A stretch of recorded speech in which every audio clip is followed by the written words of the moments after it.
தேர்தலை முன்னிட்டு அதிமுக, பாஜக வேட்பாளர்கள் வித்தியாசமான முறையில் வாக்கு சேகரிப்பில் ஈடுபட்டனர்.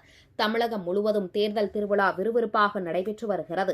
தலைவர்கள் ஒருபுறம் பிரச்சாரம் செய்து வரும் நிலையில், வேட்பாளர்களும் தங்களது பகுதிகளில் பொதுமக்களை கவரும் வகையில் பிரச்சாரங்களை செய்து வருகின்றனர். அதன் ஒரு பகுதியாக திருப்பூர் நஞ்சப்பா ஆண்கள் மேல்நிலைப் பள்ளியில் தினந்தோறும் நடைபயிற்சி செய்யும் பொதுமக்களை சந்தித்து வாக்கு சேகரிக்க திருப்பூர் வடக்கு மற்றும் தெற்கு வேட்பாளர்களான அதிமுகவை சேர்ந்த முன்னாள் அமைச்சர் MSM ஆனந்தன், பாஜக தெற்கு தொகுதி வேட்பாளர் கடேஸ்வரா தங்கராஜ் இருவரும் கூட்டாக வாக்கு சேகரிக்கும் பணியில் ஈடுபட்டனர்.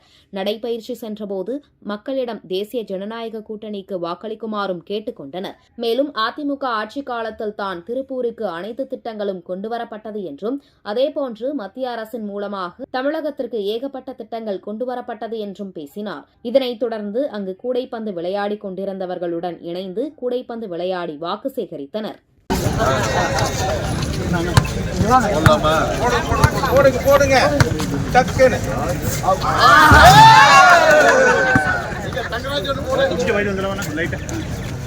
யாருங்க நீங்க அப்பல இருந்து குறுக்க வந்துருக்கீங்க?